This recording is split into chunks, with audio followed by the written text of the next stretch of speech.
देश विदेशा नाम कमाया, सोना कारोबार चलाया, पिंड दा चेता नहीं भुलाया।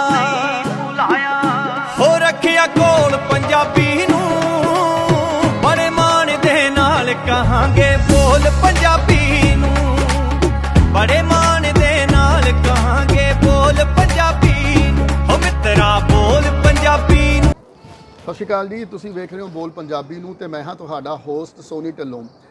ਦੋਸਤੋ, ਬੋਲ ਪੰਜਾਬੀ ਨੂੰ ਤੇ ਅਕਸਰ ਅਸੀਂ ਕਿਸੇ ਨਾ ਕਿਸੇ ਸ਼ਖਸ ਦੇ ਨਾਲ ਤੁਹਾਡੀ ਮੁਲਾਕਾਤ ਕਰਵਾਉਂਦੇ ਹਾਂ, ਖਾਸ ਕਰਕੇ ਇੱਕ ਅਜਿਹੇ ਸ਼ਖਸ ਦੇ ਨਾਲ ਜਿਹੜਾ ਆਪਣੀ ਫੀਲਡ ਦੇ ਵਿੱਚ, ਆਪਣੇ ਖੇਤਰ ਦੇ ਵਿੱਚ ਕੁਝ ਨਾ ਕੁਝ ਵੱਖਰਾ ਕਰ ਰਿਹਾ, ਕੁਝ ਨਾ ਕੁਝ ਨਵਾਂ ਕਰ ਰਿਹਾ।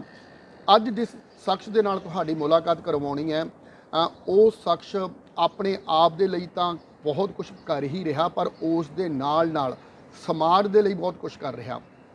ਅੱਜ ਜਿਸ ਸ਼ਖਸ ਦੇ ਨਾਲ ਅਸੀਂ ਤੁਹਾਡੀ ਮੁਲਾਕਾਤ ਕਰਵਾਉਣੀ ਆ, ਪੇਸ਼ੇ ਵਜੋਂ ਉਹ ਮੈਡੀਕਲ ਸਾਇੰਟਿਸਟ ਨੇ। ਉਹਨਾਂ ਨੇ ਆਪਣੀ ਪੜ੍ਹਾਈ ਆ ਜਿਹੜੀ ਉਹ ਮੈਡੀਕਲ ਲਾਈਨ ਦੇ ਵਿੱਚ ਕੀਤੀ ਆ। ਉਹਨਾਂ ਦੇ ਬਾਰੇ ਜੇਕਰ ਮੈਂ ਹੋਰ ਡਿਟੇਲ ਦੇ ਵਿੱਚ ਦੱਸਾਂ ਤਾਂ ਉਹ ਯੰਗੈਸਟ ਸਪੀਕਰ ਸਨ ਯੂਨੈਸਕੋ ਦੇ। ਉਹਨਾਂ ਦੀ ਪਰਸਨੈਲਿਟੀ ਦੀਆਂ ਹੋਰ ਵੀ ਬਹੁਤ ਸਾਰੀਆਂ ਗੱਲਾਂ ਨੇ, ਅਸੀਂ ਉਸ ਬਾਰੇ ਵੀ ਚਰਚਾ ਕਰਨੀ ਆ।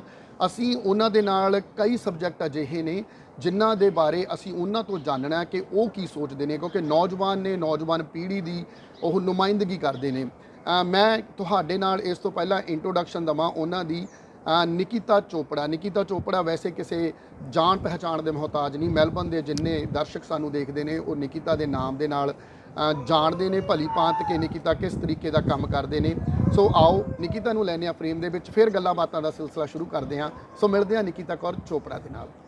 ਸਤਿ ਸ਼੍ਰੀ ਅਕਾਲ ਨਿਕਿਤਾ, ਸਵਾਗਤ ਹੈ ਤੁਹਾਡਾ ਬੋਲ ਪੰਜਾਬੀ ਨੂੰ ਤੇ। ਸਤਿ ਸ਼੍ਰੀ ਅਕਾਲ ਜੀ, ਐਂਡ ਸਾਰੇ ਦਰਸ਼ਕਾਂ ਨੂੰ ਬਹੁਤ ਪਿਆਰ ਭਰੀ ਸਤਿ ਸ਼੍ਰੀ ਅਕਾਲ। ਸੋ ਦੋਸਤੋ, ਇਸ ਵਕਤ ਮੇਰੇ ਨਾਲ ਨੇ ਨਿਕਿਤਾ ਕੌਰ ਚੋਪੜਾ। ਨਿਕਿਤਾ ਬਾਰੇ ਮੈਂ ਜਿਵੇਂ ਦੱਸਿਆ ਕਿ ਪੇਸ਼ੇ ਵਜੋਂ ਮੈਡੀਕਲ ਸਾਇੰਟਿਸਟ ਨੇ, ਹੋਰ ਵੀ ਬਹੁਤ ਸਾਰੇ ਕੰਮ ਅਜਿਹੇ ਨੇ ਜਿਹੜੇ ਨਿਕਿਤਾ ਕਰ ਰਹੇ ਨੇ। ਨਿਕਿਤਾ, ਬਹੁਤ ਸਾਰੀਆਂ ਅਜਿਹੀਆਂ ਤੁਹਾਡੀਆਂ ਪਰਸਨੈਲਿਟੀ ਦੀਆਂ ਐਸਪੈਕਟਸ ਹੈਗੇ ਨੇ ਜਿਨ੍ਹਾਂ ਦੇ ਬਾਰੇ ਮੈਂ ਚਾਹੁੰਦਾ ਤੁਸੀਂ ਦੱਸੋ, ਕਿਉਂਕਿ ਇਹਦੇ ਵਿੱਚ ਕੀ ਹੋ ਜਾਂਦਾ, ਇੱਕ ਕਹਾਵਤ ਹੁੰਦੀ ਆ ਆਪਣੇ ਮੂੰਹ ਮੀਆਂ ਮਿੱਠੂ ਬਣਨਾ, ਪਰ ਮੇਰੀ ਸੋਚਣੀ ਹੋਰ ਆ।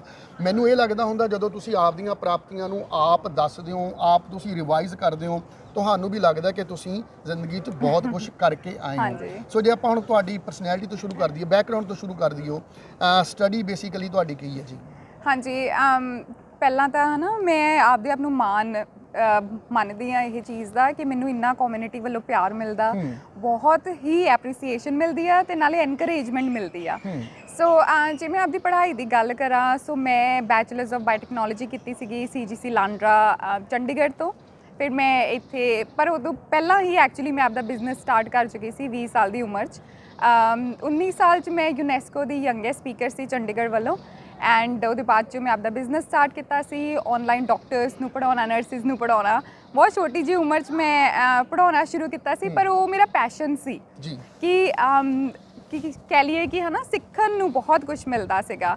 ਔਨਲਾਈਨ ਬਿਜ਼ਨਸ ਇੰਨਾ ਵਧੀਆ ਚੱਲ ਰਿਹਾ ਸੀਗਾ। ਫਿਰ ਮੈਨੂੰ ਸੀਗਾ ਕਿ ਹਜੇ ਮੈਂ ਕੰਪਲੀਟ ਨਹੀਂ ਆ, ਕਿਉਂਕਿ ਮੈਨੂੰ ਇਹ ਲੱਗਦਾ ਸੀਗਾ ਕਿ ਮਾਸਟਰਸ ਹੋਣੀ ਬਹੁਤ ਜ਼ਰੂਰੀ ਆ ਤੇ ਇੱਕ ਟਾਈਟਲ ਹੋਣਾ, ਕਿਉਂਕਿ ਹਮੇਸ਼ਾ ਹੀ ਮੇਰੀ ਸੋਚ ਜਾਂ ਮੇਰੀ ਪਰਵਰਿਸ਼ ਇੱਦਾਂ ਦੀ ਰਹੀ ਹੈ ਕਿ ਜੇ ਤੁਸੀਂ ਦਸਵੰਧ ਪੈਸਿਆਂ ਵੱਲੋਂ ਨਹੀਂ ਦੇ ਸਕਦੇ ਤੇ ਆਪਣੀ ਸਕਿੱਲਸ ਨੂੰ ਕੰਟਰੀਬਿਊਟ ਕਰੋ। ਸੋ ਉਹ ਸੋਚ ਲੈ ਕੇ ਮੈਂ ਇੱਥੇ ਮੈਲਬਰਨ ਆਈ ਸੀ 2018 ਵਿੱਚ ਆਪਣੇ ਹਸਬੈਂਡ ਨਾਲ, ਐਂਡ ਮੈਂ ਮਾਸਟਰਸ ਆਫ ਲੈਬੋਰੇਟਰੀ ਮੈਡੀਸਨ ਕੀਤੀ। ਬਹੁਤ ਮਿਹਨਤ ਕੀਤੀ, ਬਹੁਤ ਮਿਹਨਤ। ਮੈਨੂੰ ਲੱਗਦਾ ਕਿ ਮੈਂ ਵੀ ਇੱਥੇ ਮੁੰਡਿਆਂ ਵਾਂਗੂ ਟ੍ਰੇਨ 'ਚ 2 ਘੰਟੇ ਸੌਣਾ, 3 ਘੰਟੇ, ਬੜਾ ਹੀ ਮਤਲਬ ਇੱਕ ਨਵੀਂ ਜਿਹੀ ਜਰਨੀ ਸੀ।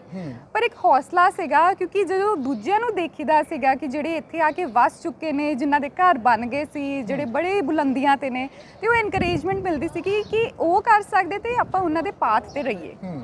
ਤੇ ਉਹਦੇ ਬਾਅਦ 'ਚੋਂ ਜਦੋਂ ਸ਼ੁਰੂ ਕੀਤੀ ਤੇ ਡਿਗਰੀ ਤੇ ਬੜੇ ਵਧੀਆ ਨੰਬਰ ਵੀ ਆਏ, ਹਾਈ ਡਿਸਟਿੰਕਸ਼ਨਸ ਲਈਆਂ, ਤੇ ਇਹ ਚੀਜ਼ ਦੀ ਰਿਸਪੌਂਸਿਬਿਲਿਟੀ ਆ ਗਈ ਕਿਉਂਕਿ ਮੈਂ ਇਕੱਲੀ ਇੰਡੀਅਨ ਪੰਜਾਬੀ ਕੁੜੀ ਸੀ ਤੇ ਲੋਕਾਂ ਨੇ ਪੁੱਛਣਾ ਨਾਲਦਿਆਂ ਨੇ ਕਿ ਕੜਾ ਕੀ ਹੁੰਦਾ, ਕੜਾ ਕਿਉਂ ਪਾਇਆ। ਮੈਨੂੰ ਚੇਤੇ ਆ ਲੋਹੜੀ ਤੇ ਮੈਂ ਪਕੌੜੇ ਵੀ ਬਣਾ ਕੇ ਲੈ ਕੇ ਆ ਗਈ ਕਿ ਉਹਨਾਂ ਨੂੰ ਪਤਾ ਲੱਗੇ ਕਿ ਹਾਂਜੀ ਆਪਣੇ ਕਲਚਰ 'ਚ ਕੀ ਆ। ਬਿਲਕੁਲ।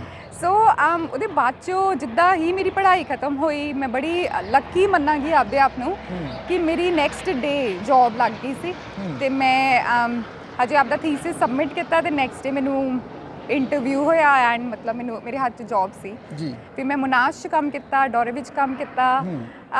ਇੱਕ ਬੜਾ ਹੀ ਐਕਸਪੀਰੀਅੰਸ ਇਦਾਂ ਦਾ ਰਿਹਾ 2 ਸਾਲਾਂ ਦਾ ਕਿ ਬਹੁਤ ਹੀ ਵੱਖਰੇ ਵੱਖਰੇ ਥਾਵਾਂ ਤੇ ਜਾ ਕੇ ਇੱਕ ਰਿਸਪੌਂਸਿਬਿਲਿਟੀ ਲੱਗੀ ਕਿ ਜੇ ਲੋਕੀ ਮੈਨੂੰ ਦੇਖ ਕੇ ਇਹ ਰਿਅਲਾਈਜ਼ ਕਰ ਰਹੇ ਆ ਸਕਿਨ ਕਲਰ ਤੋਂ ਕਿ ਮੈਂ ਇੰਡੀਅਨ ਆ, ਪਰ ਉਹਨਾਂ ਨੂੰ ਇਹ ਵੀ ਦੱਸਣਾ ਜ਼ਰੂਰੀ ਆ ਕਿ ਕਿਹੜੇ part which part of India ਮੈਂ ਆਉਣੀ ਆ ਤੇ ਉੱਥੇ ਦਾ ਕਲਚਰ ਕੀ ਆ ਤੇ ਅਸੀਂ ਇੰਨੇ ਖੁੱਲੇ ਸੁਭਾਅ ਦੇ ਕਿਉਂ ਆ। ਕਿਉਂਕਿ ਜਿੱਦਾਂ ਛੋਟੇ ਛੋਟੇ ਐਗਜ਼ਾਮਪਲਸ ਹੁੰਦੇ ਆ ਕਿ ਆਪਾਂ ਜਾਣਾ ਤੇ ਆਪਾਂ ਪੁੱਛ ਲੈਣਾ ਕਿ ਤੁਸੀਂ ਕਾਫੀ ਪੀਣੀ, ਤੇ ਉਹਨਾਂ ਨੇ ਹੈਰਾਨ ਹੋਣਾ ਕਿ ਕਿਹੜਾ ਕਲਚਰ ਆ ਜਿਹੜਾ ਸਾਨੂੰ ਕਹਿੰਦਾ ਕਿ ਨਹੀਂ ਜੇ ਅਸੀਂ ਕੁਝ ਲੈਣ ਚੱਲੇ ਆ ਕਿ ਹਨਾ ਤੁਹਾਡੇ ਲਈ ਵੀ ਲੈ ਆਈਏ। ਸੋ ਉਹਨਾਂ ਨੇ ਇਹ ਚੀਜ਼ ਨੂੰ ਰਿਅਲਾਈਜ਼ ਕੀਤਾ ਕਿ ਅਸੀਂ ਕਿੱਦਾਂ ਦੇ ਲੋਕੀ ਆ। ਤਾਂ ਹੀ ਮੈਨੂੰ ਲੱਗਦਾ ਕਿ ਬੜਾ ਹੀ ਸੋਹਣਾ ਹਸਤਿੰਦਰ ਦਾ ਗਾਣਾ ਸਾਡੇ ਤੇ ਜੱਚਦਾ, ਹੱਸਦੇ ਹੀ ਰਹਿੰਦੇ ਆ। ਸੋ ਇਹ ਚੀਜ਼ਾਂ ਰੋਜ਼ ਦੀ ਹੀ ਆਪਣੀ ਲਾਈਫ ਵਿੱਚ ਇਨਵੋਲਵ ਹੋ ਜਾਂਦੀ ਆ। ਉਹਦੇ ਇਲਾਵਾ ਮੈਂ ਇੱਥੇ ਮਤਲਬ ਮੈਨਸਟ੍ਰੇਸ਼ਨ ਹਾਈਜੀਨ ਤੇ ਬਹੁਤ ਮੇਰਾ ਇੰਟਰਸਟ ਆ ਔਰ ਮੈਂ ਅਵੇਅਰਨੈਸ ਸਪਰੈਡ ਕਰਦੀ ਆ ਰਹੀ ਹਾਂ। ਇਹ ਬਹੁਤ ਛੋਟੀ ਉਮਰ ਚੋਂ ਹੀ ਮੈਂ ਰਿਅਲਾਈਜ਼ ਕੀਤੀ ਕਿ ਆਪਣੀ ਫੀਮੇਲਸ ਜਿਹੜੀ ਸਪੈਸ਼ਲੀ ਇੰਡੀਆ ਵਿੱਚ ਨੇ ਉਹ ਬੜੇ ਅਨਹਾਈਜੀਨਿਕ ਵੇ ਨਾਲ ਮੈਨਸਟ੍ਰੇਸ਼ਨ ਹਾਈਜੀਨ ਨੂੰ ਸਮਝਦੀਆਂ ਤੇ ਉਹਦੀ ਬੜੀ ਲੋੜ ਆ ਸਾਨੂੰ ਸਮਝਣ ਨੂੰ, ਕਿਉਂਕਿ ਹਰ ਜਨਰੇਸ਼ਨ 10 ਸਾਲ ਬਾਅਦ ਕਹਿੰਦੇ ਇਵੋਲਵ ਹੁੰਦੀ ਆ, ਉਹਨੂੰ ਇੱਕ ਡਿਕੇਡ ਕਹਿੰਦੇ ਆ। ਸੋ ਉਹਦੇ ਵਿੱਚ ਜਿਹੜੀ ਇਨਫੋਰਮੇਸ਼ਨ ਵੱਧ ਤੋਂ ਵੱਧ ਉਹ ਪਾਸਟ ਜਨਰੇਸ਼ਨ ਕ੍ਰੀਏਟ ਕਰ ਸਕਦੀ ਆ ਨੈਕਸਟ ਜਨਰੇਸ਼ਨ ਲਈ, ਨੈਕਸਟ ਡਿਕੇਡ ਲਈ, ਉਹ ਬੜਾ ਹੀ ਬੈਨੀਫਿਟ ਹੁੰਦਾ ਆਉਣ ਵਾਲੀ ਜਨਰੇਸ਼ਨਸ ਲਈ। ਜਿੱਦਾਂ ਜੇ ਮੇਰੇ ਮਦਰ ਨੇ ਮੈਨੂੰ ਬਹੁਤ ਇਨਫੋਰਮੇਸ਼ਨਸ ਪਾਸ ਕੀਤੀਆਂ, ਮੇਰੇ ਫਾਦਰ ਨੇ ਕੀਤੀਆਂ, ਸੋ ਇਸ ਲਈ ਮੇਰੀ ਵੀ ਰਿਸਪੌਂਸਿਬਿਲਿਟੀ ਹੋਈ ਜਾਂ ਤੁਹਾਡੀ ਵੀ ਜਾਂ ਦੇਖਣ ਵਾਲਿਆਂ ਦੀ ਵੀ ਕਿ ਉਹ ਨੈਕਸਟ ਜਨਰੇਸ਼ਨ ਲਈ ਕੀ ਛੱਡ ਕੇ ਜਾ ਰਹੇ ਨੇ। ਸੋ ਆਈ ਥਿੰਕ ਇਹੀ ਵੱਧਦੀ ਹੋਈ ਸੋਚ ਨੂੰ ਲੈ ਕੇ ਮੈਂ ਮੈਲਬਨ ਵੀ ਆਈ ਸੀ ਔਰ ਮੈਂ ਇਸੇ ਤਰ੍ਹਾਂ ਕੰਮ ਵੀ ਕਰ ਰਹੀ ਹਾਂ। ਔਰ ਸਦਾ ਹੀ ਜਿੱਦਾਂ ਮੈਂ ਇਹ ਸੋਚਿਆ ਕਿ PR ਇੱਥੇ ਹੋਣੀ ਬਹੁਤ ਜ਼ਰੂਰੀ ਆ, ਪਰ ਜਦੋਂ ਤੁਸੀਂ PR ਤੇ ਹੀ ਫੋਕਸ ਕਰਦੇ ਹੋ ਤੁਸੀਂ ਸਕਿੱਲਸ ਤੇ ਨਹੀਂ ਕਰ ਪਾਉਂਦੇ, ਕਿਉਂਕਿ ਆਪਾਂ ਕੰਮ 'ਚ ਬਿਜ਼ੀ ਹੋ ਜਾਂਦੇ ਆ, ਪੜ੍ਹਾਈ 'ਚ ਬਿਜ਼ੀ ਹੋ ਜਾਂਦੇ ਆ। PR ਨੂੰ ਤੁਸੀਂ ਪ੍ਰਾਇੋਰਿਟੀ ਰੱਖੋ, ਆਉਂਦੀ PR ਆ ਹੀ ਜਾਣੀ ਆ ਕਦੇ ਨਾ ਕਦੇ, ਹੈ ਨਾ। ਕਿਸੇ ਨੂੰ 2 ਸਾਲ 'ਚ ਮਿਲ ਜਾਂਦੀ ਆ, ਕਿਸੇ ਨੂੰ 5 'ਚ, ਕਿਸੇ ਨੂੰ 10 ਨੂੰ। ਬਹੁਤ ਲੰਬਾ ਸਟਰਗਲ ਆ, ਪਰ ਉਹਨੂੰ ਇਹ ਨਾ ਸਮਝੋ ਕਿ ਉਹਦੇ ਬਾਅਦ 'ਚ ਤੁਹਾਡੀ ਲਾਈਫ ਕੰਫਰਟੇਬਲ ਹੋ ਜੂਗੀ। ਤੁਹਾਡਾ ਆਪਦਾ ਐਕਸਪੀਰੀਅੰਸ ਹੋਣਾ ਕਿ PR ਤੋਂ ਬਾਅਦ ਸ਼ਾਇਦ ਸਟਰਗਲ ਵੱਧਦਾ ਹੀ ਆ। ਸੋ ਉਸ ਚੀਜ਼ ਨੂੰ ਅਸੀਂ ਇਸ ਤਰੀਕੇ ਨਾਲ ਲੈ ਸਕਦੇ ਆ ਕਿ ਉਹ ਇੱਕ ਇੱਥੇ ਦੀ ਸਭ ਤੋਂ ਵੱਡੀ ਸਰਵਾਈਵਲ ਲਈ ਸਾਡੇ ਲਈ ਅਵਾਰਡ ਆ, ਪਰ ਉਹਦੇ ਲਈ ਸਾਡੀ ਜ਼ਿੰਦਗੀ ਅਸੀਂ ਨਹੀਂ ਡੈਡੀਕੇਟ ਕਰ ਸਕਦੇ, ਹੈ ਨਾ। ਸੋ ਆਈ ਥਿੰਕ ਇਹੀ ਵੱਖਰੀਆਂ ਸੋਚਾਂ ਨਾਲ ਹਜੇ ਤੱਕ ਇੱਥੇ ਐਗਜ਼ਿਸਟ ਕਰ ਰਹੀਆਂ ਤੇ ਅੱਗੇ ਤਾਂ ਬਹੁਤ ਰਾਹ ਹੈ ਜਿੱਥੇ ਵਧਣਾ। ਜੀ ਬਿਲਕੁਲ। ਸੋ ਦੋਸਤੋ ਇਹ ਉਹ ਗੱਲਾਂ ਨੇ ਜਿਹੜੀਆਂ ਅਸੀਂ ਨਿਕਿਤਾ ਬਾਰੇ ਜਾਣਦੇ ਹਾਂ। ਨਿਕਿਤਾ ਬਹੁਤ ਸਾਰੇ ਅਜਿਹੀਆਂ ਚੀਜ਼ਾਂ, ਅਜਿਹੇ ਪਹਿਲੂਆਂ ਤੇ ਕੰਮ ਕਰ ਰਹੀ ਆ ਸਮਾਜ ਦੇ ਵਿੱਚ ਵੀ। ਨਿਕਿਤਾ, ਕੁਦਰਤੀ ਅੱਜ 3 ਸਤੰਬਰ ਦਾ ਦਿਨ ਹੈ ਜਦੋਂ ਆਪਾਂ ਇਹ ਵੀਡੀਓ ਬਣਾ ਰਹੇ ਹਾਂ ਤੇ 3 ਸਤੰਬਰ ਨੂੰ ਫਾਦਰਸ ਡੇ ਦੇ ਤੌਰ ਤੇ ਮਨਾਇਆ ਜਾ ਰਿਹਾ।